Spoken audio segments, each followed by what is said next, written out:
Praise the lord. ఈరోజు దేవుని వాగ్దానము యెషయా గ్రంథము 55వ అధ్యాయము 6వ వచనము.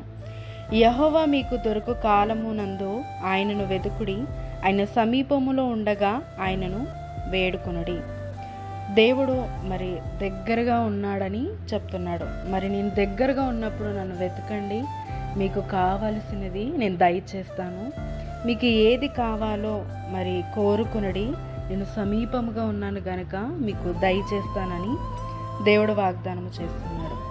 ఇజ్రాయేలు ప్రజల విషయంలో మనము చూస్తే దేవుడు వాళ్ళకి చాలా దగ్గరగా ఉన్నాడు. చాలా దగ్గర అంటే వాళ్ళు నడుచుచున్నప్పుడు వాళ్ళకి అగ్నిస్తంభముగా మేఘస్తంభముగా దేవుడు ఉన్నాడు. అంటే వాళ్ళ పైననే ఉన్నాడు దేవుడు, చాలా దగ్గరగా. వాళ్ళు అనుభవిస్తున్నారు ఒక దేవుని మహిమ. దేవుడు కూడా మాట్లాడుతున్నారు, ఆ మాటలు కూడా వాళ్ళు వింటున్నారు. చాలా దగ్గరగా ఉన్నాడు దేవుడు, కానీ వాళ్ళు వెతకలేకపోయారు. ప్రతి క్షణము వారికి ఏమి కావాలో వాటి అందే ఆశ ఉంచారు, కానీ దేవుని యందు లక్ష్యం ఉంచలేరు. వాళ్ళు దేవుని కొరకు వాళ్ళు వెతకలేరు. దేవుడు సమీపంగా ఉన్నా కూడా వాళ్ళు దేవుణ్ణి వేడుకోలేరు. సనగడము గొనగడము, ఇది లేదు అది లేదు అని మోషే మీద గొనగడము, మోషేతో ఎవరు మాట్లాడుతున్నారో వాళ్ళ మీద గొనగడము.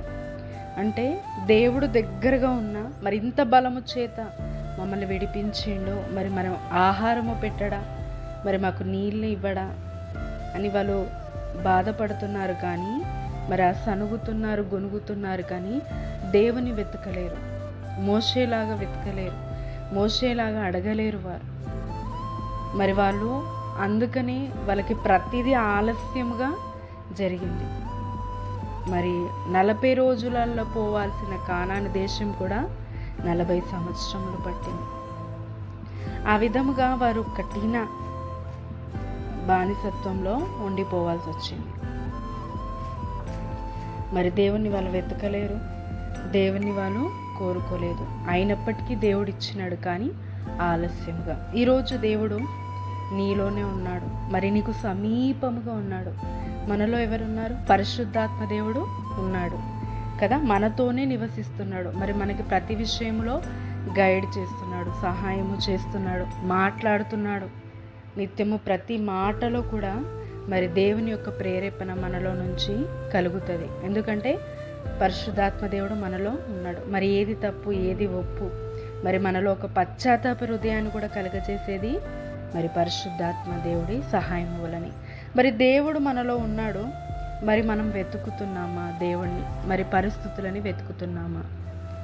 దేవుణ్ణి వేడుకుంటున్నామా? ఆయన సమీపంగా ఉండగా మనం వేడుకుంటున్నాం, కానీ ఫస్ట్ కాదు.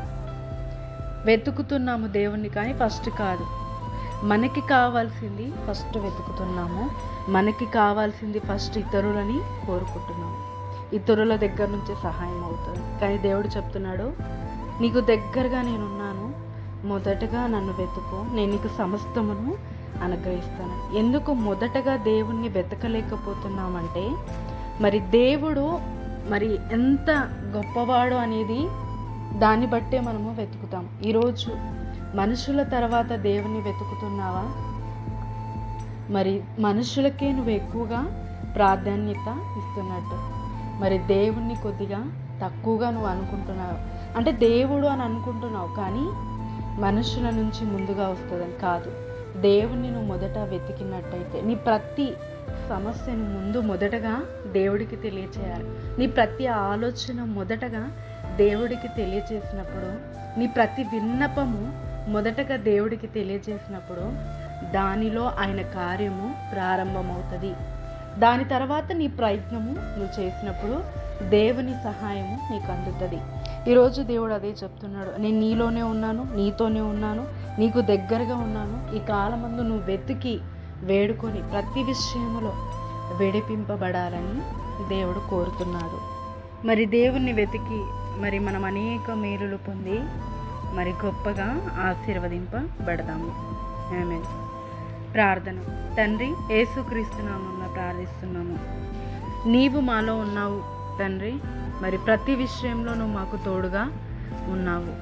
మేము నిన్ను వెతుకున్నట్టుగా ప్రతిదీ మేము నీ దగ్గర వేడుకొని విడుదల పొందులాగా మమ్మల్ని దీవించి ఈ వాగ్దానముతో మమ్మల్ని అభిషేకించి మమ్మల్ని ఆశీర్వదించి మరి ప్రతి విషయములో నీ కృపతో నీ మేలులతో మమ్మల్ని నింపమని యేసుక్రీస్తు నామమున ప్రార్థిస్తున్నాము తండ్రి.